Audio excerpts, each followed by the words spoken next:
You're listening to the Ask Drone U podcast. You ask, we answer your drone questions. Whether you're here to turn your passion into profit or you simply fly for fun, we're a community of learners and teachers who aspire to achieve greatness. We are Drone U. Hey everyone, and welcome back to your favorite instructional video of how to mark ground control points. I will be your monotone trainer. No monotone allowed. No monotone allowed, and we are not going to burden you with marking GCPs today. Don't worry. My name's Paul. My name is Rob. AskDroneU.com for your questions, and I don't know why I'm talking like that. I think Stop trying to be like Bob. Sometimes I just can't help it. You guys will fully understand who Bob is either in a few weeks or a month. I'm not really sure. Hopefully sooner rather than later, for sure. A new show that we've been working on and starring Bob. You guys are I'm just going to say, I think Bob needs a friend. Bob does. You don't do redneck things alone. No, you do not. No, you do not. Okay, before we have way too much fun that no one understands, let's get into today's show. And we know how people want us to get to the point. Yes, so let's get to the do. point. And those people want nothing but the point. And I think that if we give everything other than the point, maybe there'll be some lessons in why having just the point in the formula isn't a setup for success over the long term. But I am not going to go down that rabbit hole.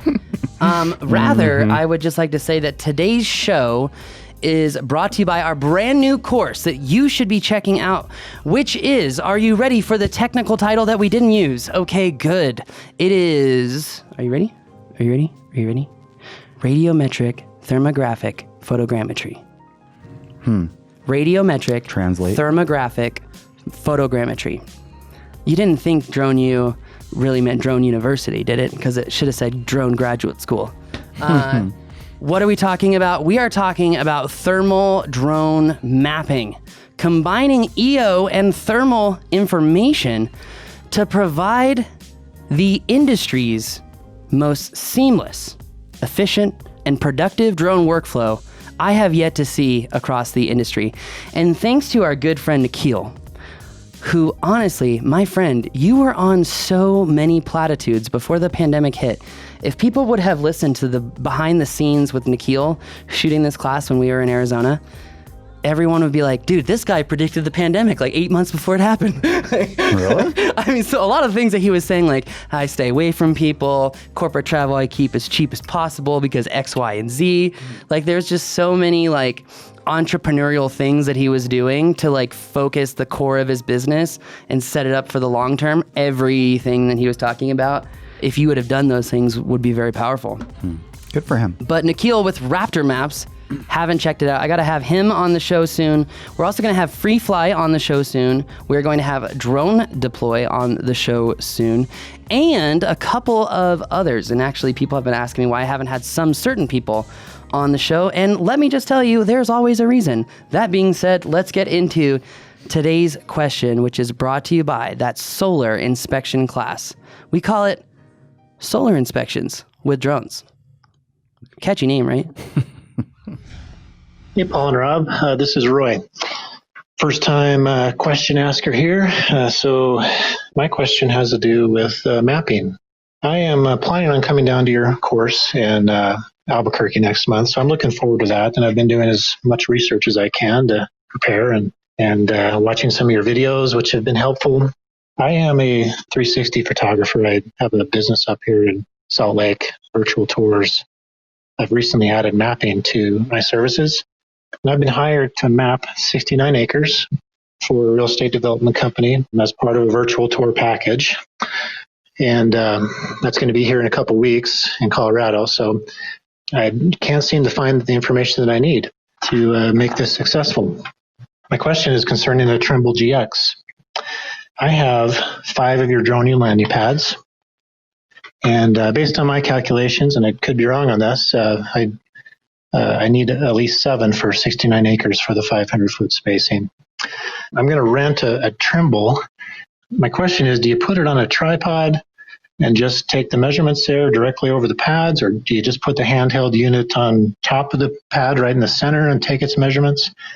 I can't seem to find any information on how to geo-rectify those ground control points, I guess is if I'm using that word correctly, I don't know. But anyways, if you could give me some guidance on that, or at least point me in the right direction, I'd really appreciate that. See you guys next month. Look forward to seeing you, Roy. So, have you worked with this?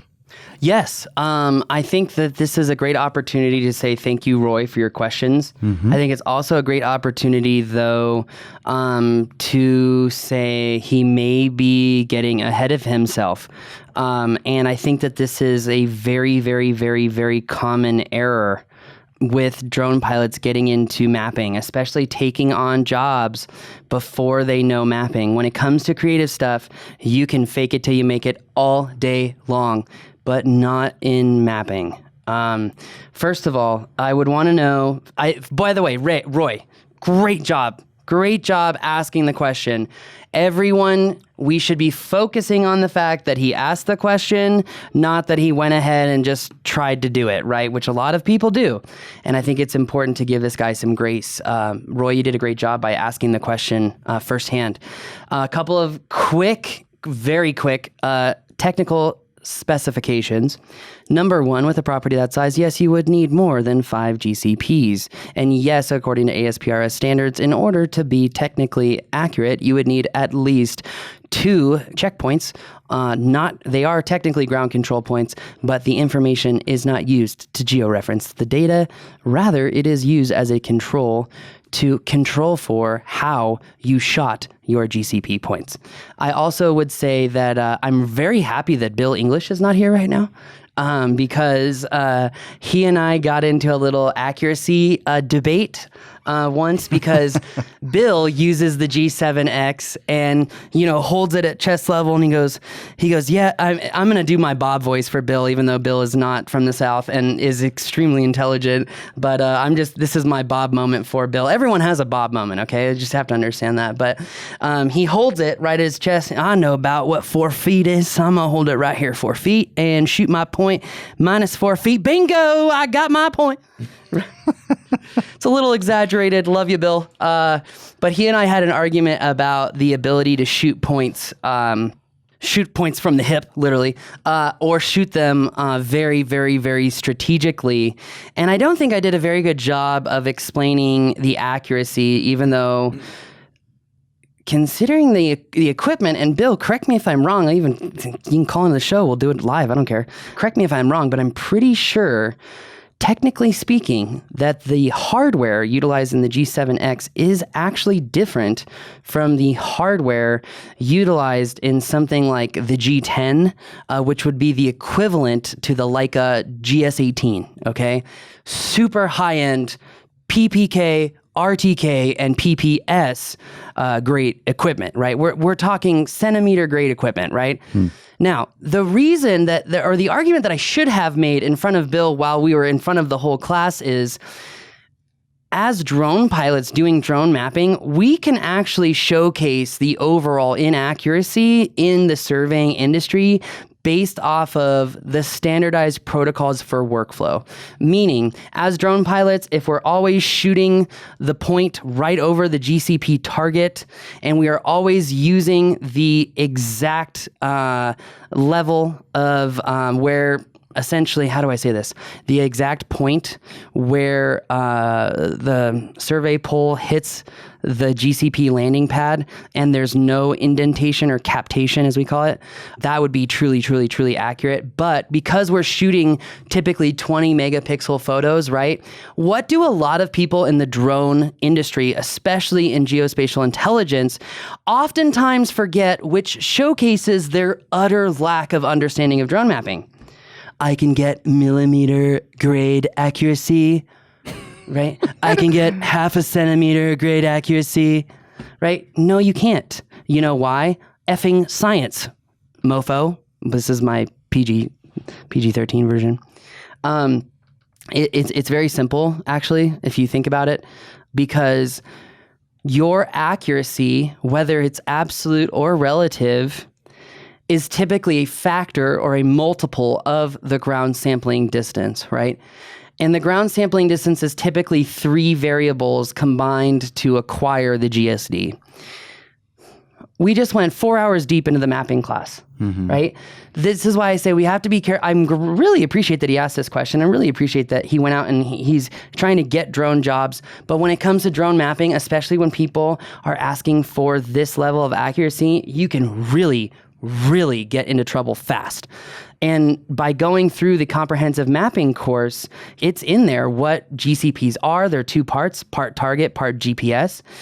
We talk about, RTK, PPK, and then in the advanced mapping resources later on, we actually go in, how do you set up the receiver? How do you set up the antenna? What is the right protocol of getting the 2 things to communicate to the local tower?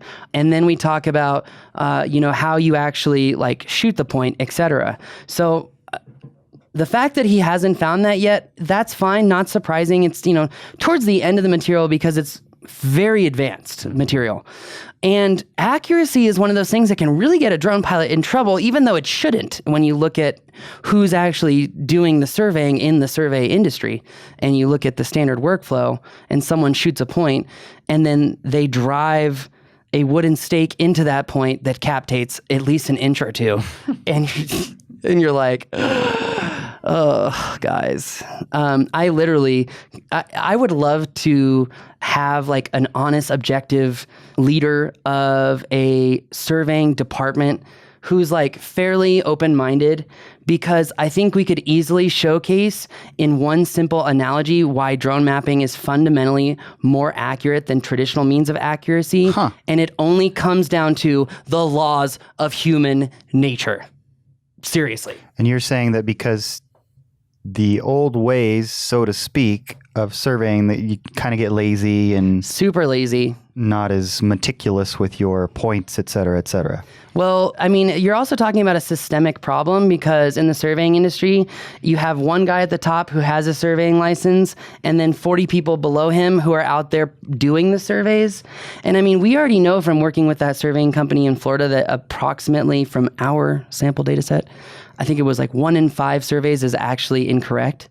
And that's because of human error, inability to find pins, creating pins, not walking to the corner because you're just too lazy and there's some bushes over there and you're not feeling it today. I mean, seriously, dude. These are very real things. If a drone mapper is following the system, their propensity for human errors is significantly lower. But even within the drone mapping system comparative to that system, I would say it's fundamentally more accurate just as a workflow.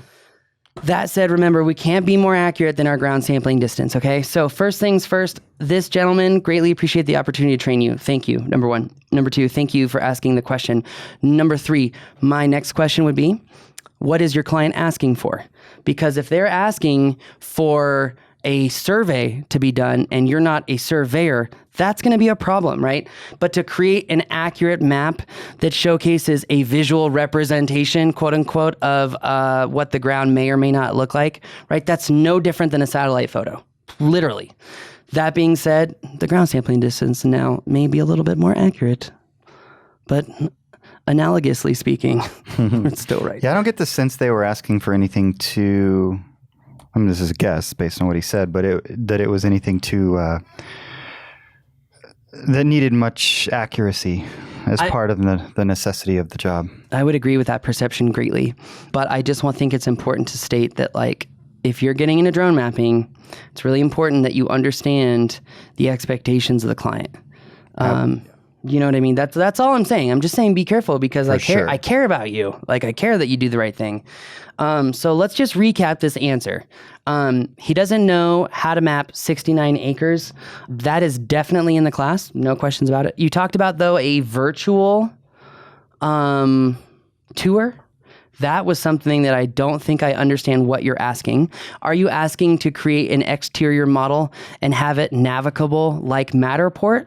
Because the navigation is slightly different, and there are ways around that through the video animation tool or by putting the map up on Sketchfab and just educating your clients on how to do that. But it's funny because the way that he asked the question, that he's used to doing virtual tours, he added mapping, and this real estate developer wants this map of this rather large area, but it seemed like he was saying it was for a tour. That's kind of like the premise that I got. Yeah. Yeah, because it was for a developer, and so I don't know, but it could be a lot of things. I'm not going to go down the it could be trail. Exactly. I don't know. Maybe, well, he's going to be here. Hopefully we can get more information from him. But he did say that it was going to be in a couple of weeks that he was going to be doing that gig. So hopefully it went well if he's already done it. My hunch, again, is that it didn't have much to do with a lot of accuracy. But it'll be real, and we'll be very interested to hear, Roy. And if that is the case, that it's really not about accuracy, then I would kind of walk back a lot of the statements regarding, working drone jobs before you know it, which is still true. Of course. It's just that, like, if you're doing a modeling. But then why would you need the GPS system? Well, that's a very good question. Yeah, I don't know. Yeah. See, and by the way, I just quickly want to touch on this for any property developers who are potentially listening to this. Do you realize the value of that map for the property developer? Let me actually, you know what? Rob is a property developer. So I, as an ignorant, non-property developer who would like to learn about investing in property. So let me put my glasses on here and I'm going to interview you, Rob. All right, here we go. The question is, and I think calling me a property developer is a stretch. Okay. Come on, let me have some fun here. All right, let's do it. Okay, play the humble card for me. You're smart. All right. I make a map. Mm-hmm. I also make a DSM, digital surface model. I can now see essentially where the water is running. I can get a sense for how water is going to delineate on my property. I have an understanding and the ability to measure volumetrically how much material that I need to remove from a particular area to build there. And I can measure that quantitatively. And then once I remove that area, I could actually look at the surface and, showcase the deviation between the area that's being leveled out and all of the other areas of the property that delineate water. So we can essentially say, okay, we just cut out right here. What does water delineation look like now? Mm-hmm. Right? We can do that. We're using modeling, you're saying. Yep, the DSM and the surface tool, but yes. Yeah. And let's see, we can also do an ortho to understand distances to our neighbors. We can also understand distances to hiking trails. Maybe we can create a map of the hiking trails that are on our property for our family. But let me ask you this, Rob. Let me get in my late night DJ voice. All right, Rob. It's getting serious around All right, here. Rob, we're serious now, you hear? We are seriously learning about property development. So, Rob, where do you see the value from this one drone map? Wow. There's a lot of value in that. All right, Rob, well, help us understand what this value looks like. Well, presumably, and I think this is a pretty certain presumption, but the things that you're talking about, they could be done currently with traditional surveying and so forth, right? Yes. It's just but it would take a really long time, and he can do it. Point. He can do it in like 1/20th the time. Exactly. And so right off the top, your cost of the project is a lot lower, right? That's just one dollarized less. Value point number one, cheaper to get the map. Yeah, cheaper.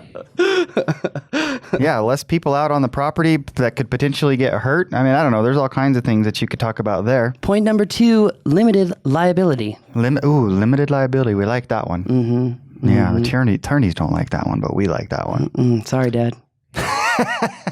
He's retired. He's done. He's retired. He's still on the website, though. Did you notice that? As a partner? Like, they still have him on the website as a partner. Ron Bell still does commercials in Albuquerque, so... Oh, gosh. Well, let's see. We could, like you said, planning. We could plan using computer-based models and kind of move things around with all of this data. That could be a very efficient way of planning out the whole site. That would actually be fun. Do you remember Maggie? She was from the 2019 Dallas class. I think so. Maggie now creates her models and then puts them in Revit so that she can take the real life environment and add the architectural model of what they plan on building into the model and putting those together to understand what potential obstacles may occur, what potential advanced things need to be purchased in order to get the foundation to work right. In addition, she just gets a visualization, which honestly... And this is 3-dimensional. Yes. And she's like, it just makes me sell projects easier. It's just no brainer. Because they can visualize it. I believe that probably the more people than not cannot visualize well. Like, there are people Agreed. that can. I think you can. I think my wife can. I'm not great at it in terms of, say, going into a house or going to a piece of property and visualizing it in your head in sort of a 3-dimensional way as to what it's going to look like. So yes, being able to do that has got to be phenomenally help her success phenomenally, because it's helping people visualize something they never would have visualized before. And I think aside from the amazing personalities that Chip and Joanna Gaines have, I think their ability to visualize Joanna's vision when they walk through the house, but they're showing it in those Revit models. And I just learned Joanna Gaines uses Revit. So, I mean, like literally that point alone, it makes it easier to sell, right? It's why we try to sell people on the aerial photography class, even though we should never have to sell people. Because when you have a client that looks at your photo or your 3D model and compares it to the competition, and they just have that wow factor, right? And there's no explanation to it, right? They don't even know why they're saying wow. They cannot explain to you, oh, look, it's the composition. It's a 9 out of 10. The depth, 4 out of 10. Color, well, not my true gamut, but I'll go with it. You know, they don't say any of those things because they don't know what they're talking about. All they do is, wow, I'm choosing you. I like your stuff. It's that simple, right? And so Maggie is like, hey, I have hit this on the head. I map it with my drone. I throw the model into Revit. I throw my 3D model of the project onto the existing environment so people can see it, so we can plan better, so the city can look at it and go, huh, yeah, that looks good. I mean, like literally, I was on a webinar, or not even a webinar, just like I'm doing this new thing for members where every Wednesday I go in the group for like an hour. And long story short is she was chiming in. She's like, I'm using Revit for everything. It's just like the best sales tool ever. It's a visualization tool, and this takes it to a whole new level. And I guess that as long as your map is geo-reference, there's a whole lot more calculations that you can do as far as, and I forget this is the word I've been hung up on. I'm trying to remember this whole time as I've been repeating myself. But there's some sort of word that characterizes the calculations that can be done with a geo-reference environment and putting the model into the environment and calculate. She can calculate if there's going to be any time delays, which sounds very simplistic, but when you take the average cost of any construction project and then divide it down to per day, and the average project typically has a 15 to 20% margin of going over, if she can plan and accurately forecast potential problems that happen ahead of time, they can more accurately budget the process, plan the process. And I was told from a very experienced project manager, you know who you are.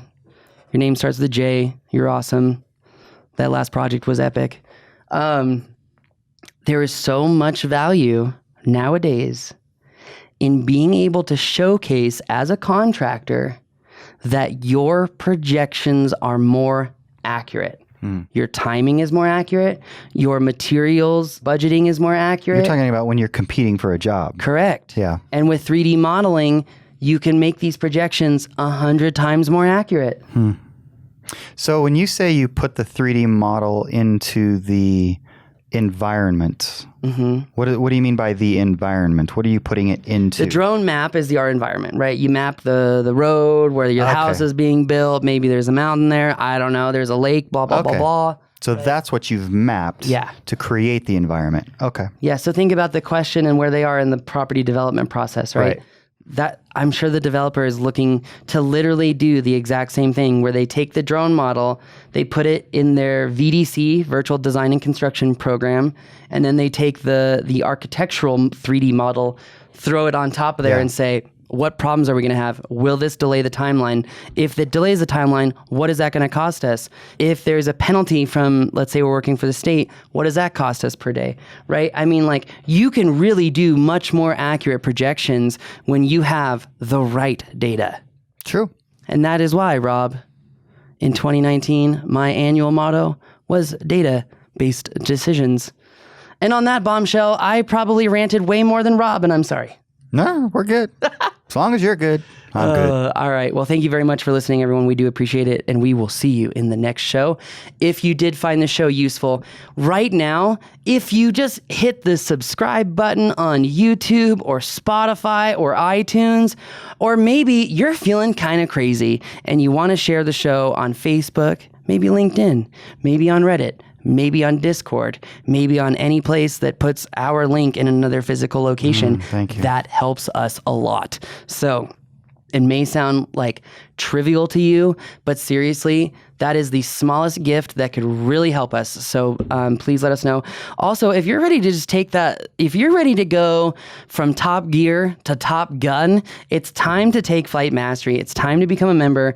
But also, it's not just about becoming a member. It's about actually going through the content, which is why I would remind all of you to not forget the drills and exercise course.